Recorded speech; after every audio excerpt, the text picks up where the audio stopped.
Good afternoon. We are ready to start. This conference is held in English. There is a simultaneous interpretation, and if you need, there is headphones outside the room. So now, thank you for being here. We are very happy to hold this conference with Msci. The topic we are going to develop is biodiversity, risk and opportunities. This is the 8th edition of Salone SRI, and I am Elena Bonanni, partner of the group that promotes Salone. With me on this stage, there is Sylvain Weinstone, Executive Director, Msci. I'm sorry if my pronunciation of some of your surnames is not completely correct. Please do correct me. And we have Colin Pavot, Head of Responsible Investment Research, La Financière de l'Échiquier. John William Olsen, Fund Manager, M&G Investments. And Rochelle Giugni, Sustainability Manager in European Sustainability Team, Schroders. This session will start with an introduction by Msci, so we will have some slides. And please, Sylvain, you can start. Thank you. How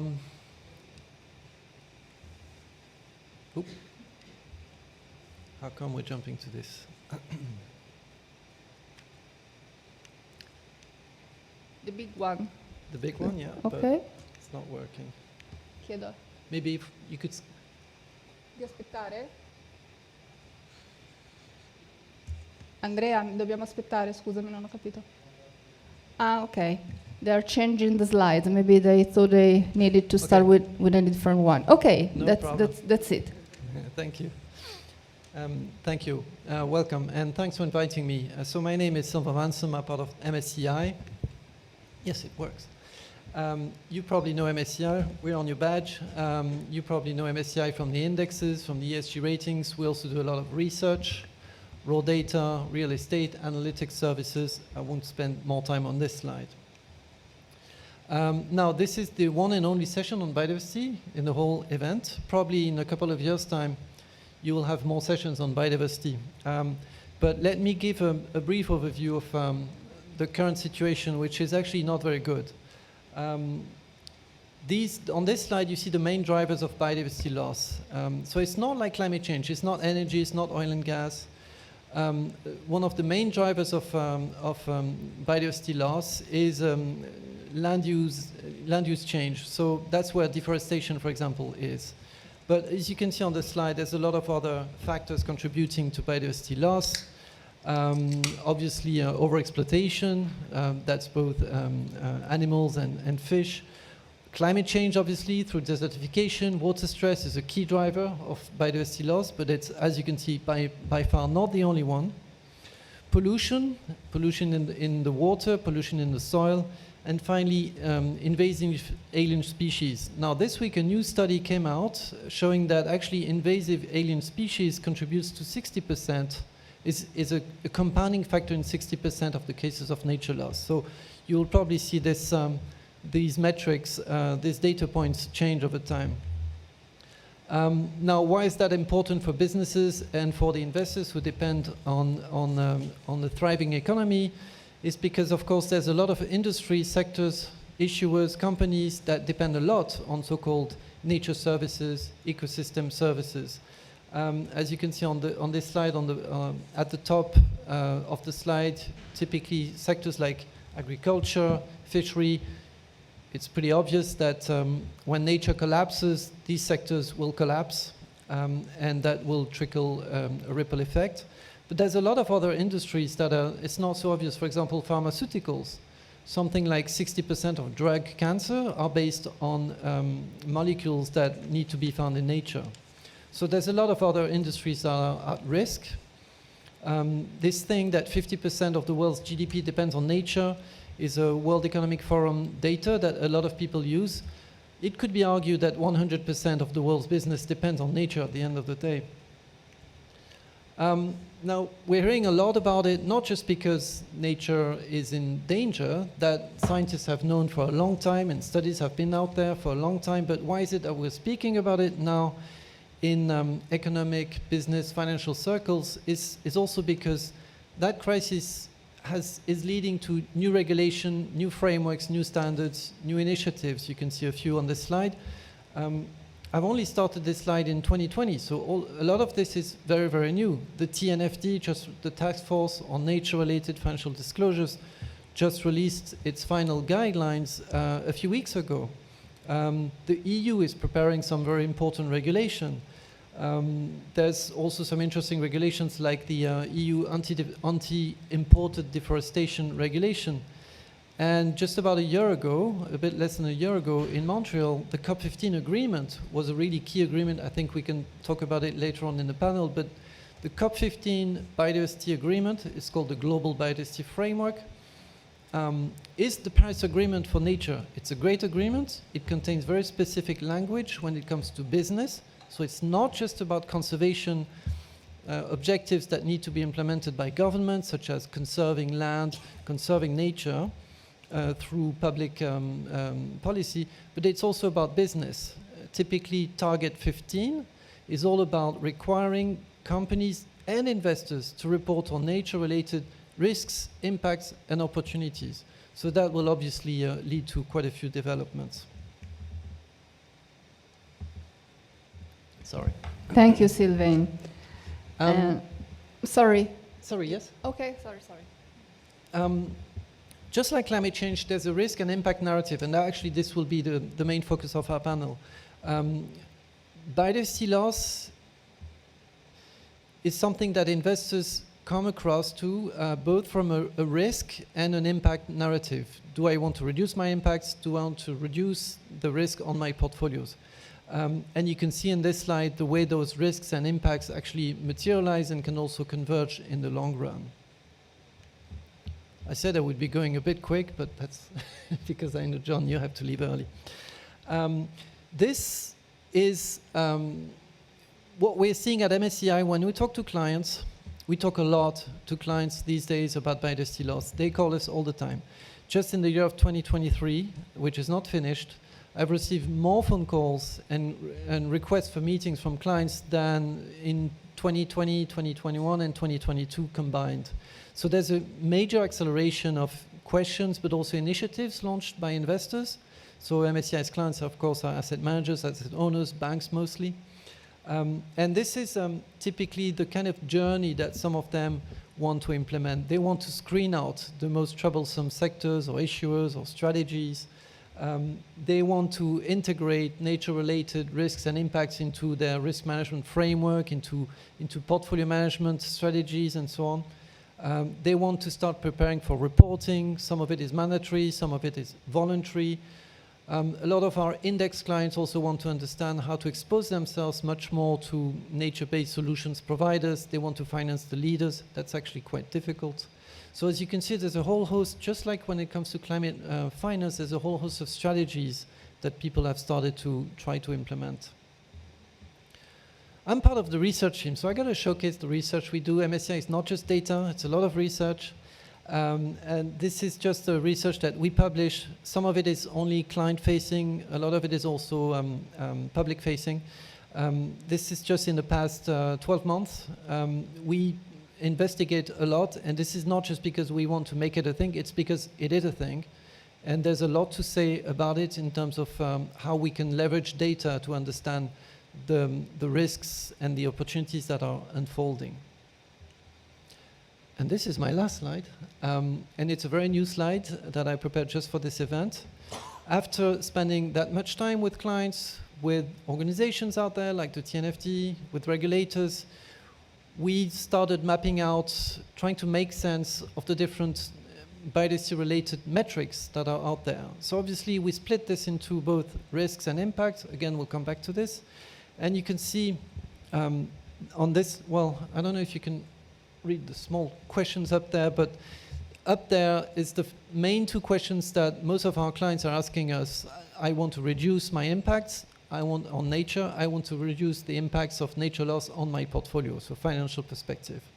So the green boxes are the questions that impact-oriented investors have been asking themselves, and we provide them, and most of our peers also do this, with solutions that are improving over time.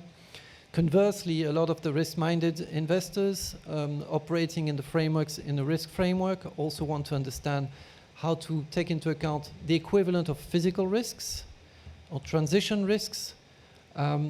Liability risk is a bit more, is not yet materializing, and also how to identify business opportunities. I think in this slide, the one area where we will see most interesting developments is in the so-called measure impact footprinting. So that's where biodiversity footprinting is taking place. This is metrics where that in theory portfolio managers could apply to their entire portfolios to understand the impacts across industries, across issuers, across regions. There's several metrics that we use and that we're combining.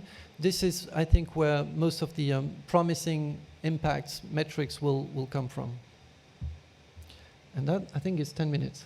So I'll hand it over to John, who will speak about impact. Thank you, Sylvain. Sorry, this slide's very clear, interesting. Didn't mean you to interrupt you, just thought that you decided to keep some slides for later on, and was my mistake. Okay, so we can put it back on. Anyway, we have still some minutes. And you mentioned that all this attention to biodiversity is something recent, something new, 2020, you said, and also we are starting to see this attention from the company side as well, with a very paying attention to which data and how to have a better disclosure in biodiversity as well. So this attention is growing also in the corporate side. I would like to start our discussion with John William Olsen to understand better which is the meaning of impact in the concept of biodiversity. I mean, impact is the theme of this edition of Salone SRI, and we would like to understand also from an impact strategy, an impact perspective, what it means biodiversity. Sure. I brought a couple of slides for you here. Is this on? So I'm going to try to make it very simple. I have a couple of very complicated slides with me, but hopefully the presentation itself won't be that complicated. So you can approach biodiversity or sort of nature risk in a few different ways. One is on the risk side. You can try and avoid companies that have a very bad footprint, so you can avoid investing in fossil fuels or heavily pollutive utilities and things like that. You can focus on transition and engagement, so that would be engaging with Unilever or other large companies to try and mitigate risk, and also to try and bring down the pollutive impact on society. Or finally, you can do what I'm going to talk about the next 10 minutes, and that is to invest in some of the companies that can deliver solutions for other companies to bring down their footprint. So to maybe boil down, so I haven't got that many numbers for you, but I found a number while doing a bit of research for this that I found quite interesting. So we extract around 90 gigatons of materials from the earth every year. The natural regeneration of earth supplies us with 50 gigatons per year.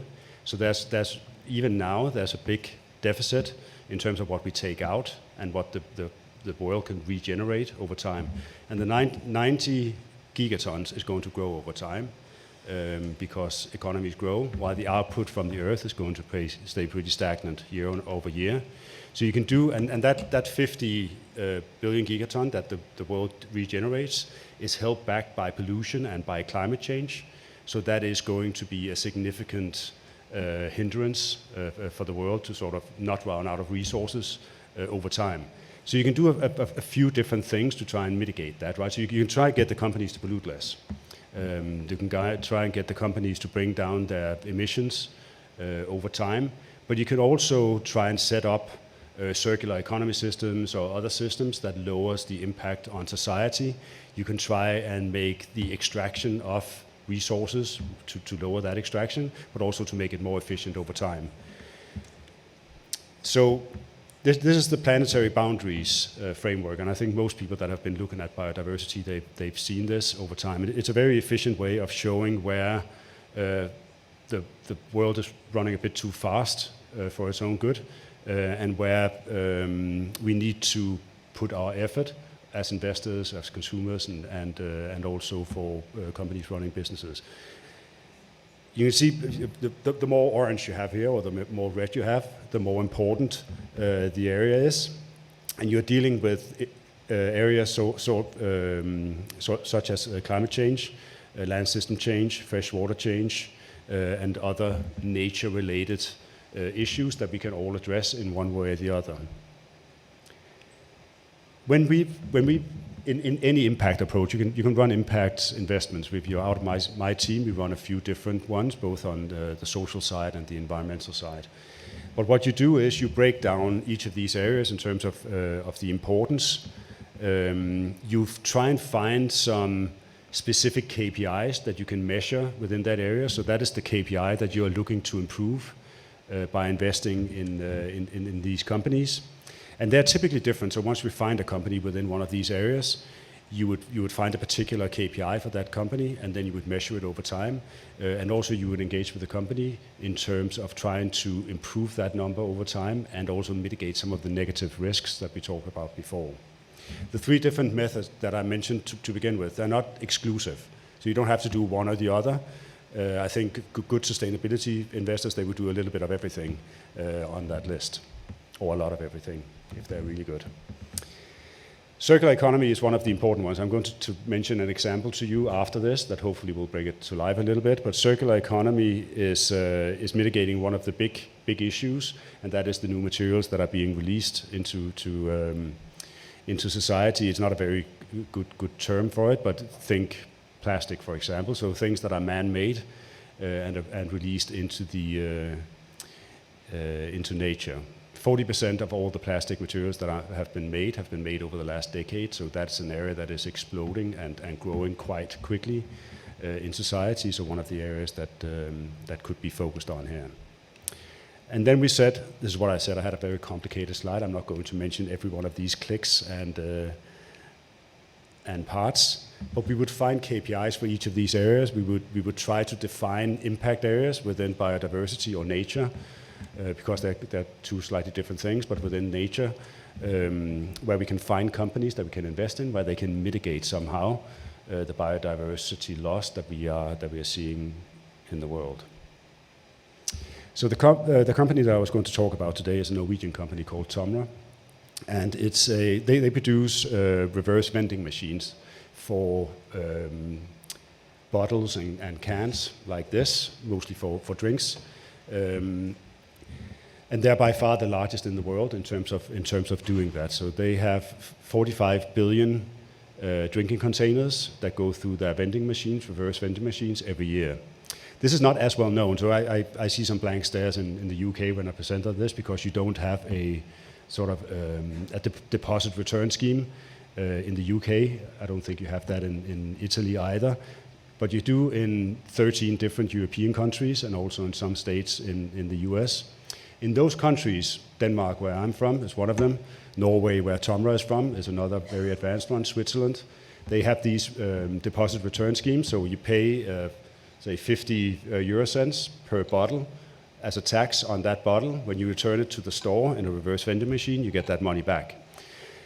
And it's not that you don't reuse plastic bottles and aluminium cans in Italy, but you would typically do it by putting it outside your house, and then someone would come and pick it up.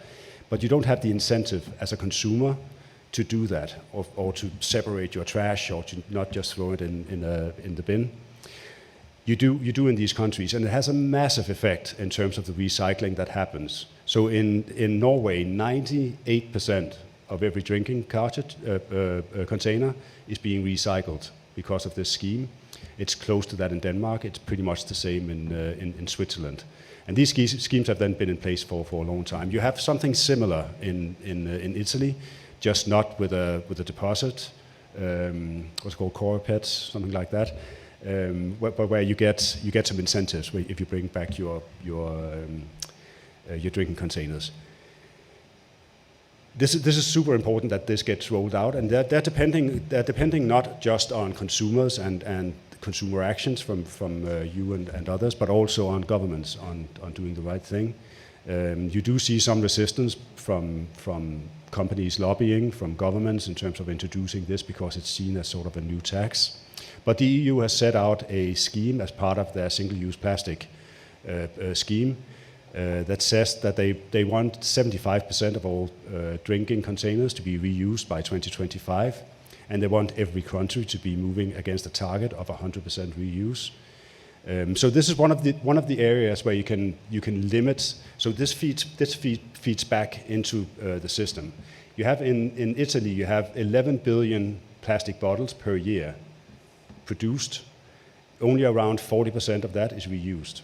Right, so the rest would go into landfill or it would end up in nature. This is a major burden on nature, but it also gives you less materials to recycle. So in plastic, you can only recycle a plastic bottle a couple of times before you need to add new plastic. But in things like this is water in a can. Aluminium can recycle forever. So if people bring this back to the store and they put it in a reverse vending machine and it can be recycled, you can lower the carbon footprint of an aluminium can by 96% compared to raw aluminium. So it's a massive benefit, both in terms of the extraction and that burden on nature, and in terms of less pollution to hold things back. Was that my 10 minutes? I think I just about hit it. Sorry. Thank you, John. I know that you are about to leave our roundtable because you have some schedule very, very busy. So I thank you for your time, for being with us. And we go on with our roundtable. You can stay with us as long as your schedule permits. I don't know if you, maybe right now. Yeah, maybe. Sorry, Oh, okay. Bye. Thank you. Thank you. Yes.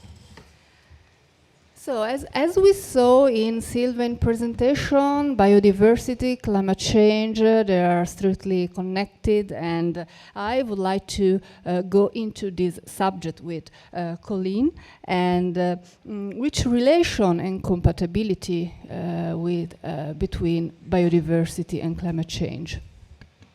Yes, thank you. I think it's really important to be aware that biodiversity and climate change can impact each other positively or negatively. And at the time where all asset managers are deeply committed to fight against climate change, have climate fund, climate strategy, net zero strategy, if you want to start to deal with the topics of biodiversity, sometimes if you don't take care of the way you're doing it, you can have negative impact on climate change. And we are trying to do it at LFD because we have a strategy mixing climate and biodiversity in the same fund.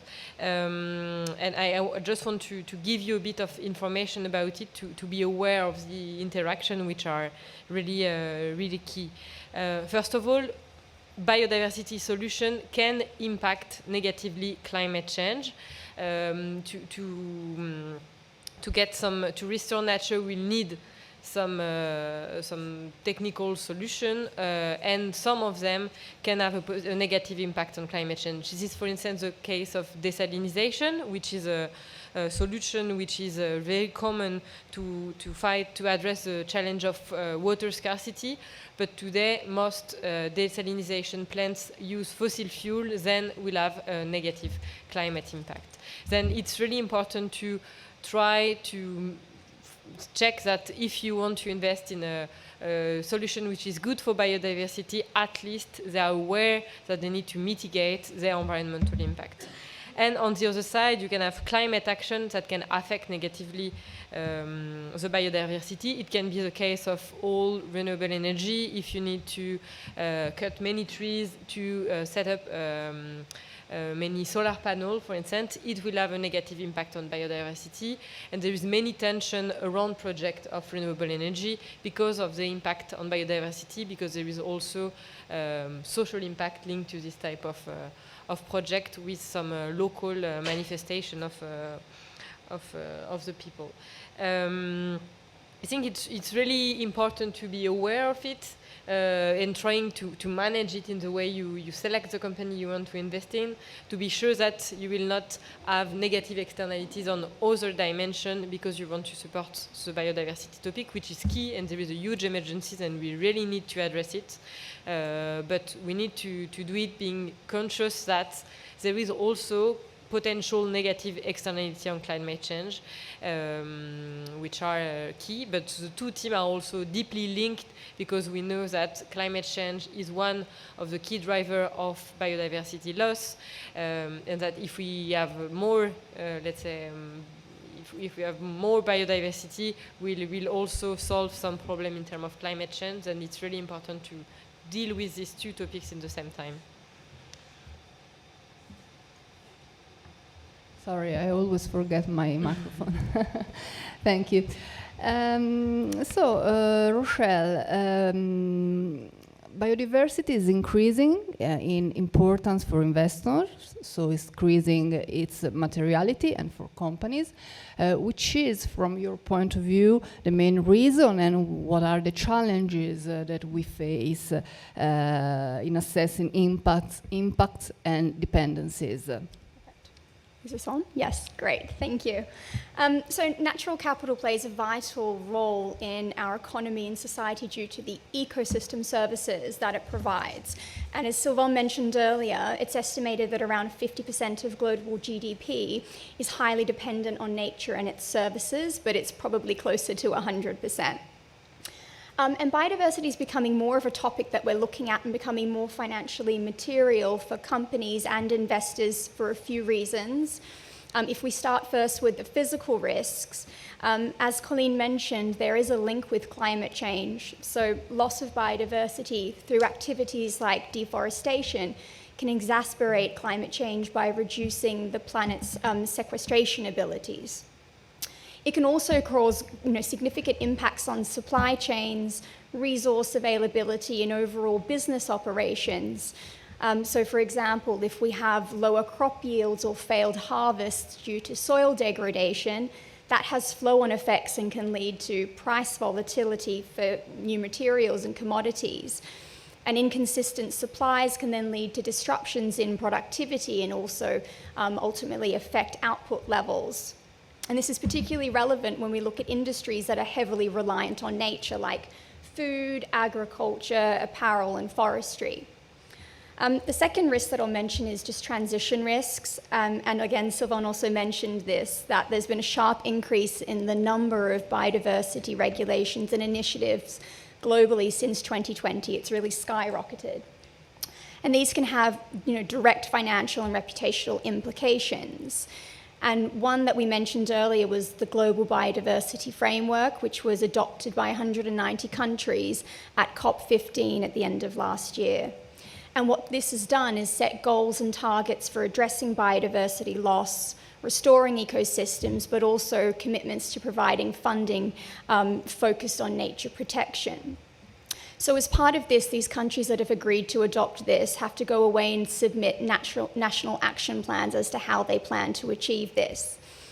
The EU is most advanced, having developed its biodiversity strategy for 2030. And as part of this, we've seen a number of different laws come through, such as the EU Nature Restoration Law, which has legally binding targets on nature restoration within the EU by 2050. We've also seen the EU Deforestation Law, which focuses on traceability across the supply chain for 7 key commodities. And it covers all products that contain, have been fed with, or have been made using these commodities, which means it's quite far-reaching if you're thinking about things like leather, chocolate, and furniture. And it applies to all companies that want to sell products within the EU. So it is quite far-reaching. And they essentially need to prove that these products haven't contributed towards deforestation or degradation. So it's very material. And then we have things like the EU taxonomy, which plays a role in promoting biodiversity, as it's one of the explicit criteria to qualify an economic activity as being environmentally sustainable. And then through SFDR, biodiversity is one of the mandatory PAIs that investors need to consider and report against as well. And the third thing quickly just to mention is litigation risk. We are seeing a bit of a trend for investors and NGOs using litigation to address ESG issues. And actually just last week we saw a major shareholder of one of the Australian banks file litigation action against the bank about its climate and biodiversity risk management.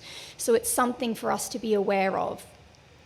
But I think, as you mentioned, Eleanor, there are challenges in terms of assessing our impacts and dependencies on nature, and these are largely around two areas. One is the complexity and nuance of biodiversity. So it's not necessarily as simple as climate, where we can just say, okay, we can look at emission figures. There are 4 different realms of nature. So we have land, atmospheric, marine, and freshwater. And underneath each of these 4 pillars, we've got multiple different metrics and that we can look at and that are equally as important because it's so interrelated. And that's something for us to consider and an issue that we need to be aware of. And the second is about the localized impacts of biodiversity loss. It tends to be very geographically explicit, so focused more at a local or regional level, which means we need a really good understanding and good data of information around the local environment. And what we need is better mapping tools so we can physically see where a company's supply chain is to get a feel for what those impacts are. And this site-level data we want to see disclosed by companies. But maybe just to end the question on something slightly more positive, we now have a standardized framework for assessing and disclosing natural capital risks by the TNFD, which was recently finalised, and this at least gives us a framework for identifying, assessing, managing and disclosing nature-related issues. And it looks like it's going to become the gold standard of reporting, and also similar to TCFD, we might see that it becomes mandatory in certain markets, so it's something for us to be aware of. Thank you, Rochelle. From my point of view, what I see, companies are taking really seriously this issue of biodiversity. I mean, the companies we talk with are, everybody is studying and going deep into their impact in biodiversity. I don't know if COVID or what we went through just gave a hit or something, but anyway, from the investor point of view, Colleen, in which ways we can face and we can talk about biodiversity? Yes, maybe to jump it off on what you were saying, we discuss a lot because we do a lot of engagement with the company we invest in on biodiversity. And my feeling is that the companies which are the most committed on the topics are the ones which are dependent on biodiversity. But the ones which have a huge impact on biodiversity are not the ones which are the more committed. I don't know what's your feeling on it, but my feeling is more, okay, when there is a huge threat with dependency, they are very, very focused, but often they have few easy things to do because they are, let's say, just the victims of the situation. They are trying to make good practice, etc., but it's not really easy. They don't have direct action. But the one, I don't know, fossil fuel industry or many other sectors, which are the threats for biodiversity, this seems to be not so committed. It's just like climate change. Those who are most affected also by NGO campaigning, frankly, are those who tend to be thinking more strategically about it. But to come back to your point, are they taking it seriously? Frankly, not yet. If I look at the state of data, I think data availability is kind of a proxy for companies to start to try measuring something, to try to come to terms with a new risk or a new opportunity. in this case mostly risk, the data is not great. I mean, there's not a lot of data. It's really focused in just a few industries. Most of the emerging markets issuers don't really report on some of the most basic stuff like land use, water consumption. You can't do anything to measure your risk if you don't know your land use or your water consumption. These are really some of the more basic things. It's like greenhouse gas emissions when it comes to climate change.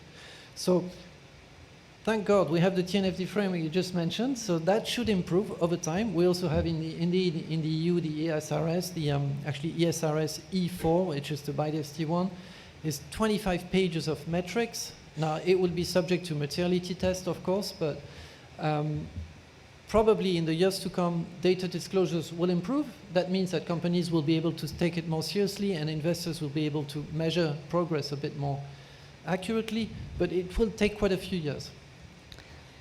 I might just add on that, given the interdependencies between climate and natural capital and biodiversity, we would hope that companies are treating them both as equal, and they are ploughing as much resource into natural capital and biodiversity as they are already or starting to on climate, because they're both critical and very urgent issues. Yes, I must say that's true. There is a lot of interest in this topic of biodiversity, but we do miss the data, and they are just trying now to figure out why should I care about biodiversity as a company, and they're now posing the question on their impact and which are the most material KPI. So with the launch of those new frameworks and regulations, I think more and more companies, even if they don't see the immediate business case, will start to do proper reporting. Another key difference with climate change is the need for geospatial data. You mentioned it, Rochelle. That's a fundamental difference between climate finance and biodiversity finance. We need very precise mapping, geocoded mapping of impacts, because a water pollution here or there means a completely different impact, whereas greenhouse gas emissions, of course, they're fungible. It doesn't really matter where they're taking place. They have the same impact on global warming. So companies today are really not used to reporting on geolocation data. Investors, portfolio managers are also really not very used to using geospatial data. This is quite a new field. It requires a lot of computation capacity, it requires entire new systems, and again, just like water consumption and land use that I mentioned, there's not a lot of disclosure yet, so we have to use models to estimate geospatial data. And that brings me back to my first question to Colleen on the different ways of addressing biodiversity from an investor. Yeah. First, there is many ways to address biodiversity in the portfolio management, and there is not many ways which are depending on this data, because we say a lot we miss data are not sufficient, and if we wait for data, we'll wait, I think, long, and we really need to act now and trying to do things and do our best, even if maybe will not be precise as we want. And first, there is many ways for an investor to do it. I think first way will be, is it possible to exclude companies that will have a negative impact on biodiversity? This is possible for everyone. We talk about fossil fuel, but we have also GMO, pesticide, palm oil. There is more specific exclusion which are available, and on this we have information, we have data sets. And deforestation, yeah. But deforestation, it can be through palm oil or soy or pulp paper, or there is many commodities linked to deforestation. And I think this can have a really huge impact, especially if many investors decide together to exclude one sector and to engage with this player, explaining why today for us it's difficult to invest in this sector, because in terms of biodiversity it's really too risky for us, because we can imagine that companies having a negative impact on biodiversity, tomorrow maybe state will ask them to pay for this negative impact, because it's what we see overall, that companies with negative externality are more and more responsible of this externality in a financial point of view. Then first solution will be exclusion. which is for me a quick win, but it can really be impactful. Second option will be to invest in companies that bring solution to the preservation of biodiversity. It can be, there is various options. It can be, for instance, a company producing plant-based protein, which is an alternative to meat. By investing in this type of company, you contribute to less meaty diet and therefore less meat and less CO2 emission linked to this industry and reduce the risk of deforestation. And there is many biodiversity solutions that you can catch. You can also invest. I know that we invest in a company that fight against invasive species because it's filter for treated the water which are down the boat. I don't know how we say ballast water, because when the boat have to move all around the world, it can catch some water in a place and let it in another place. If there is many ecosystem in that water, it can have negative impact on the ecosystems, and it can be a technical solution, for instance, which have a positive impact on biodiversity. And there is many various solutions available. And also, first, there is also a third way to do it. It's to invest in pioneer company which are really leader in terms of biodiversity policy, and if they are strong enough, they can have a huge impact on the ecosystem, on the client, on the suppliers, even on the competitors. And today we need more biodiversity leaders, but we have some pioneers which are pushing the markets to do better on these topics and contributing to biodiversity challenges. Being an investor can be through supporting this type of companies. And I think message would be, do not wait for perfect data. It will take too much time. We need to do also with qualitative analysis. I think it's something really key. We analyze a lot how this theme of biodiversity, but at the same for climate, is integrated in the corporate governance of the company, because if the top management is really convinced that biodiversity is something crucial for the business and for the strategy, it will be really integrated in the business model of the company. We'll have long-term vision on biodiversity challenges, and then we are, let's say, more sure that the management will be at a good level, that if the governance is not really sure that it's something key. Then there is many ways to do it without quantitative data. Exclusion, solution, and invest in the pioneer on biodiversity.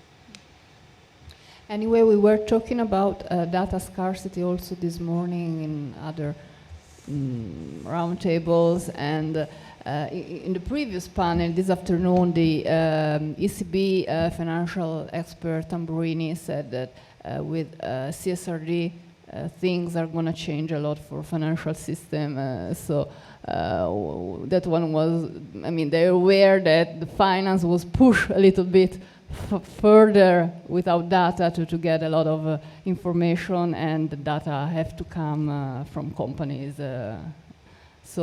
But anyway, we are glad to know that we can move and do something also without just the KPI, but also with other strategies. And if I just can add something, I think the reporting step for a company is really key, because, okay, we need the data, but when a company tries to measure its impact, it's also a time for them to realize the impact, the water consumption.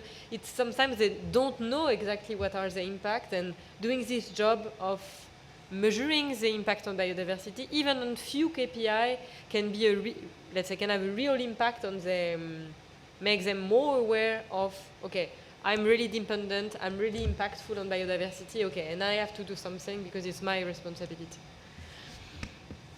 Thank you. And speaking about one of the strategies to invest in biodiversity and to promote biodiversity, which role for engagement and this proactive behavior from the investors towards companies? So I think the starting point is really for businesses and investors to commit to assessing and reducing their impacts and dependencies on nature. And the way that we can do this is also through using our influence as investors to engage with companies on this topic, so they know how critical an issue it is and that investors actually care about it. And hopefully that should spur, if nothing else does, that they need to really take credible action towards resolving this. And I can talk a little bit about our approach at Schroders. So we've made commitments across 4 different areas of natural capital. The first is around biodiversity, to manage and reduce our impacts of our operations, but also our investments as part of the Finance for Biodiversity Pledge. We've made climate commitments to transition our assets to net zero, try and end commodity-related deforestation as well, as that's a key component of what we've been talking about today, and also to invest in nature investment solutions to really create innovative opportunities there. Last year, now that we've made these commitments, we issued our plan for nature that really outlines the approach of how we're going to fulfill these commitments, but also what we can do, what's in our realm of control to be able to create a nature-positive future. And there are 3 pillars, and one of those is engaging with companies. But the first goes to the insights that we have access to and the data, because that's been a big focus of the conversation today, and obviously it's a bit of a challenge. So the first pillar of our plan is the insights. So what can we do to develop our understanding and analysis of nature-related risks, so we can look at our own impacts and dependencies, but also look at our investee companies from this perspective as well. And there are a few tools that we're using at the moment that we've developed internally, recognizing that sometimes data is a challenge. At a sector level, we've undertaken a materiality mapping exercise to see which sectors are most likely to have negative impacts. And if we take the forestry industry as well, as an example, it's obviously highly impactful on nature. And it will be particularly exposed to the EU deforestation law. So that's that real financial materiality coming through. At a company level, we have a proprietary sustainability tool called SustainX, which quantifies in monetary values a company's externalities on the environment and society.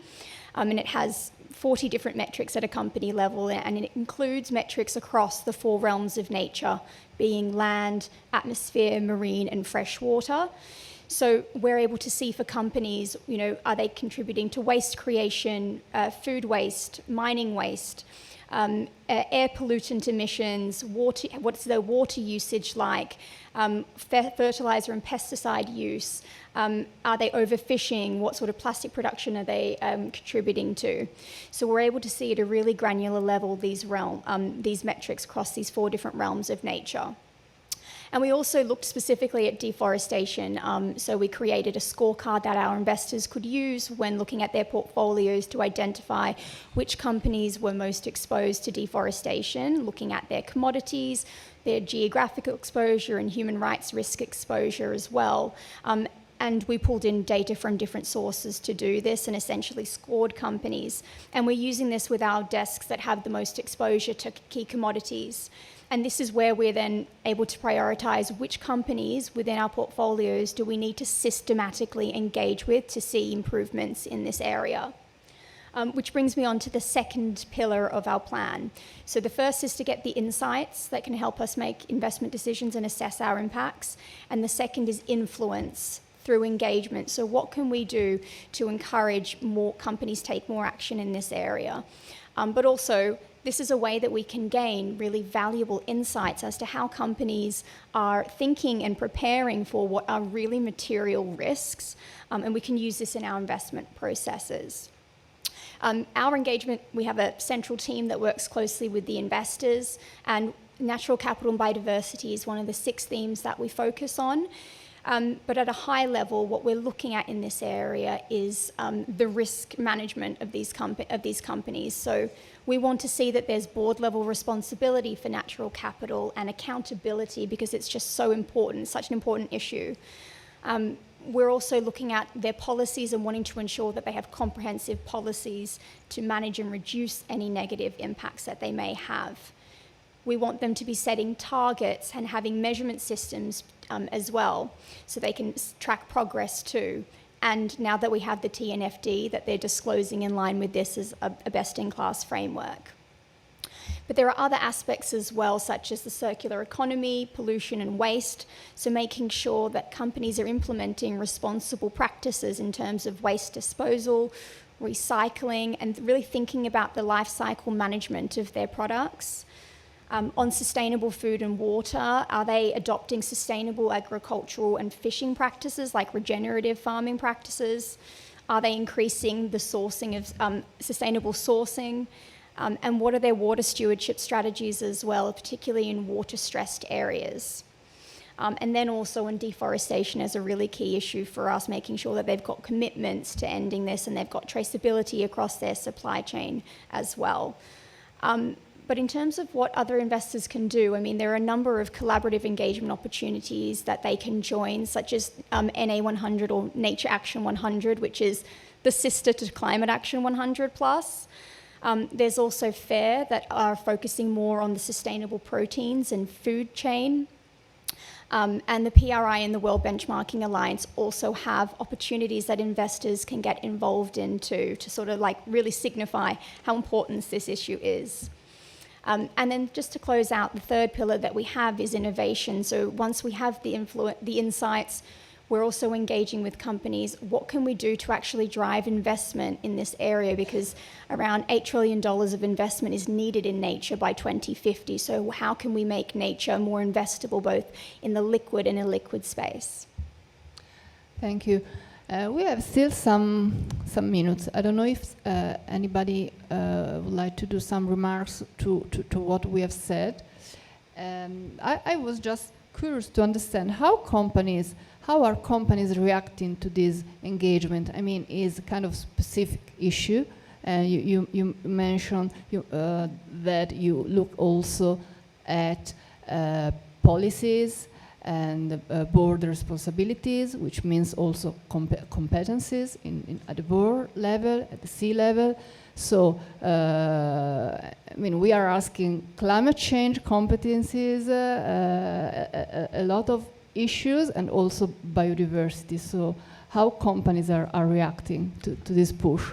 Sure. I think it really varies, and I think Sylvain mentioned earlier that, you know, the large food companies, having recognized that their business models are entirely dependent on nature, are probably a bit more advanced, and they already have like regenerative agricultural targets. Well, some of them do, and some of them are working with their suppliers and smaller suppliers as to how they can move to that as well. So I think it really varies by the sector. It also varies in terms of the market that they're in. But generally, I think it depends how you approach engagement, and if we can be used as a thought partner and we can share best practice in this area, I think you tend to be a bit more successful rather than coming down like a ton of bricks. It really, you're recognizing that this is a new area that investors are looking at and companies are looking at, and there are sort of challenges around the data, but there's lots of, at the same time, resources that they're able to use to help them. And I think with the TNFD, having to go through that process of sort of assessing their impact, like A, where are they interfacing with nature, and then B, what are their impacts and dependencies, and then assessing where the risks and exposures are, risks and opportunities are. I think that going through that process will really help. Indeed, for some companies, I think that there is no consciousness of their relation with nature. Maybe they're not the most impacted or impacting sectors, but also there is a question to do before. I just want to say that, so we've spoken about data, we've spoken about some specific sector-related issues. What we're still missing is the equivalent of net zero for nature. Sometimes it's supposed to be nature positive, but that's really a catch-all or a marketing phrase that, frankly, so far doesn't really capture the complexity of nature. So we really need to work together also with people like Science-Based Targets for Nature, the TNFD, etc., to define what is an aspiration, a long-term aspirational goal when it comes to nature that can actually be translated into a meaningful portfolio management strategy with metrics, not just engagement, not just getting rid of some troublesome issuers, but also an aspirational long-term target that can be measured. We're not there yet.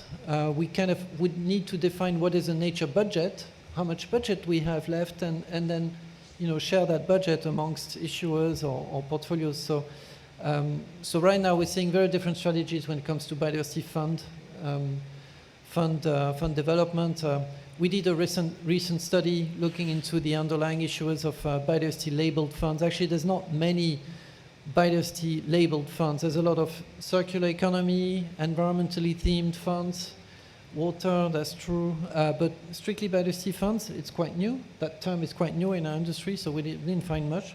I found one, for example, the top holding was NVIDIA, the semiconductor company. So I'm like, I really don't see the connection here with protecting nature and preserving ecosystem services. So we probably need more work to in the quantitative target setting space.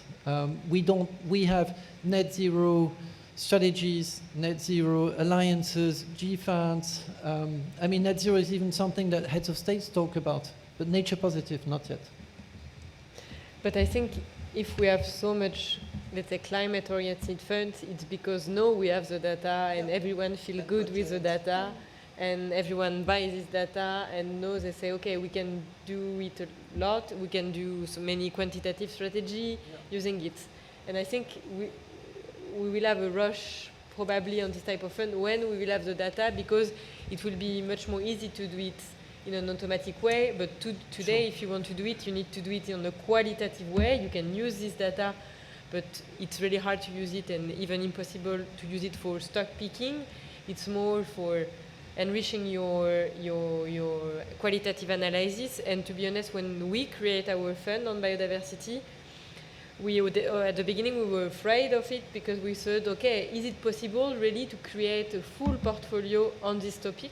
Mm-hmm. And we start with a portfolio hybrid with two teams, climate and biodiversity, also because it was interesting to work on the link between both, but also because finding, if you want to be only focused on solution, finding in the European market 40 companies which are really pure in terms of biodiversity solutions, it's not so easy. No, for sure. That's why I think it's interesting to mix the approach, transition, pioneer, solution, to try to build a portfolio which is consistent, because often people think climate is solution, biodiversity is solution, and at that time there is I think too few companies to... Yeah, but if you remember the slide that I showed, my last slide with all the metrics, there was one area called biodiversity footprinting. I think there's a lot of innovation in this space.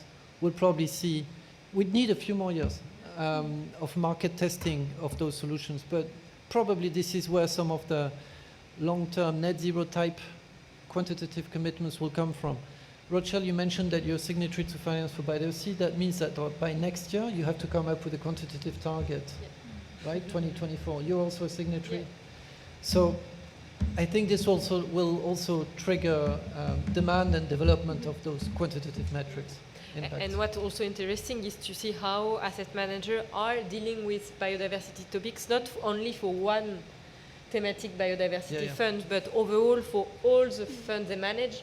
Because there is agribusiness players in many funds, and it's good to deal with biodiversity in the biodiversity fund, do engagement, etc. But it's much more interesting to do it at, I think, at the asset manager level, and that's why initiatives like the Finance for Biodiversity Foundation are interesting, because it's not only focused on a fund, but more at the asset management policy level.